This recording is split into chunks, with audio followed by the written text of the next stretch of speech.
السلام علیکم۔ اب آئیے راشٹر سہارا روز نامے کا اداریہ سنیں۔ پھر CAA۔ جمہوری نظام حکومت میں انتخابات ایک تہوار کی طرح ہوتے ہیں، لیکن ہندوستان کی بدقسمتی ہے کہ یہ تہوار ہمارے یہاں دشمنی، نفرت، فرقہ واریت، مذہبی جنون اور کشت خون کو ہوا دینے والا ثابت ہوتا ہے۔ ہندوستان کی انتخابی تاریخ میں کوئی ایسا وقت نہیں ہے جو منافرت کے زہر سے آلودہ اور خون کی چھینٹوں سے پاک ہو۔ 2024 کے عام انتخاب کے حوالے سے بھی ایسے ہی خدشات ظاہر کیے جا رہے ہیں۔ ایک جانب رام مندر کے افتتاح کی تاریخ طے کر کے ہندوستان میں مذہبی اقلیتوں میں عدم تحفظ کا احساس پیدا کر دیا گیا ہے، تو دوسری جانب یہ خبر بھی پوری شدت کے ساتھ گشت کر رہی ہے کہ لوک سبھا انتخابات سے پہلے ملک بھر میں شہریت ترمیمی قانون CAA اور NRC نافذ کر دیا جائے گا۔ گزشتہ دنوں وزارت داخلہ کے حوالے سے یہ خبر آئی تھی کہ اس کے نفاذ کے سلسلے میں ہوم ورک مکمل کر لیا گیا ہے اور ممکن ہے کہ CAA قانون اس ماہ جنوری یا اگلے مہینہ فروری میں ایک ساتھ پورے ملک میں نافذ کر دیا جائے۔ اس خبر کے عام ہوتے ہی اقلیتوں بالخصوص مسلمانوں کی ہراسانی میں بے پناہ اضافہ ہو گیا ہے اور وہ خود کو پھر شدت کے ساتھ غیر محفوظ محسوس کرنے لگے ہیں۔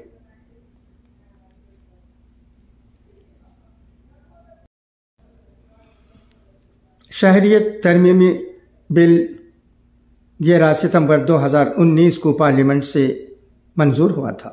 اس بل کو صرف ایک دن بعد صدر کی منظوری مل گئی اور یہ قانون بن گیا۔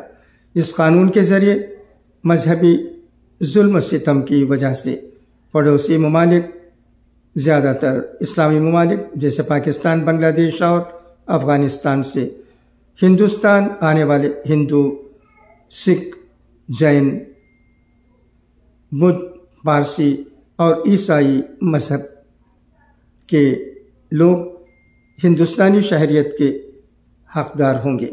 اس قانون کے مطابق ماسوا مسلمان دوسرے پڑوسی ممالک کی تمام اقلیتیں جو 31 دسمبر 2014 کو یا اس سے پہلے ہندوستان میں داخل ہوئی ہیں، ان کے لیے ہندوستانی شہریت حاصل کرنا آسان ہو جائے گا۔ اس سے قبل ہندوستانی شہریت حاصل کرنے کے لیے کسی بھی غیر ملکی کو کم از کم 11 سال ہندوستان میں رہنا ضروری تھا۔ اس اصول کو شہریت ترمیمی قانون 2019 کے تحت آسان بنایا گیا ہے۔ شہریت کے حصول کی مدت کم کر کے 1 سے 6 سال کے درمیان کر دی گئی ہے۔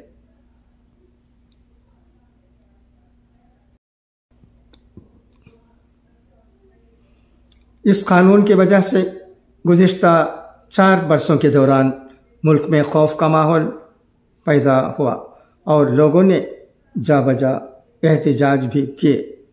قومی راجدھانی دہلی اور ملک کے دیگر حصوں میں اس قانون کے خلاف شدید احتجاج کیا گیا۔ مغربی بنگال سمیت کچھ ریاستوں نے بھی اس معاملے میں مرکز کے خلاف حکمت عملی اپنائی اور اپنی اپنی اسمبلیوں میں اس قانون کے خلاف قرارداد بھی پاس کی۔ اس معاملے میں سپریم کورٹ میں بھی 200 سے زیادہ مفاد عامہ کی عرضیاں دائر کی جا چکی ہیں۔ ان سب کے درمیان مرکزی وزیر داخلہ امت شاہ مسلسل یہ کہتے رہے ہیں کہ CAA کو ہر حال میں لاگو کیا جائے گا۔ اس سے قبل وبائی مرض کووڈ کی وجہ سے اس کے نفاذ کو عارضی طور پر مؤخر کر دیا گیا تھا۔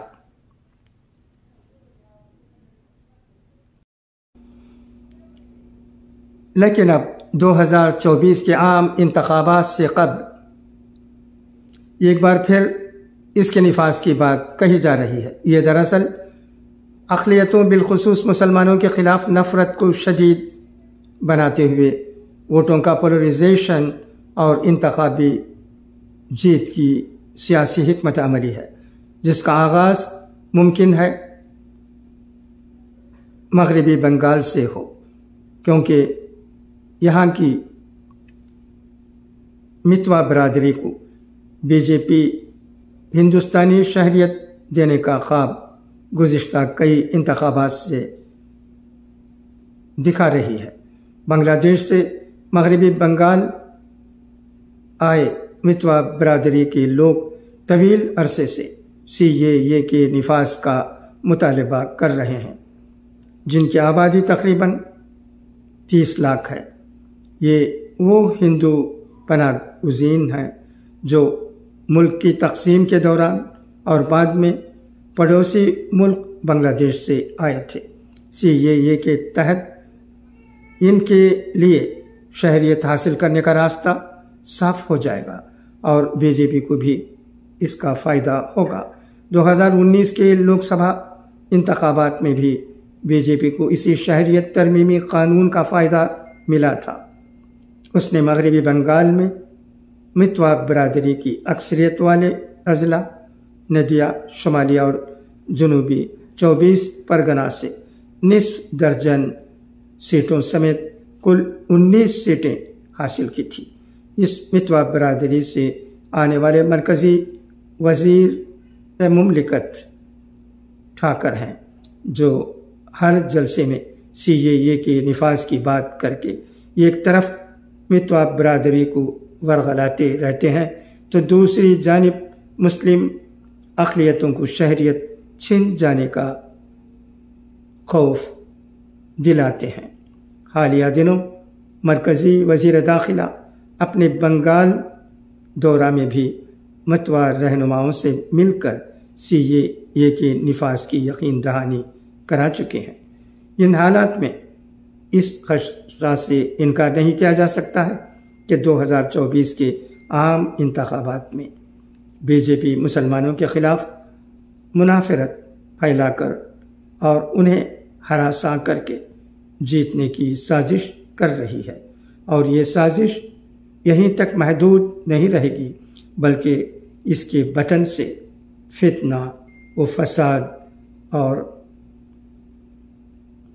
کشت خون کا افریت بھی برآمد ہوگا۔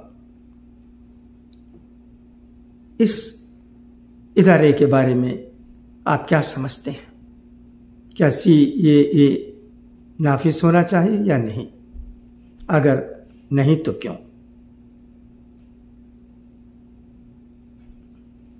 آپ اس سلسلے میں کچھ کہیں تو بہتر ہوگا۔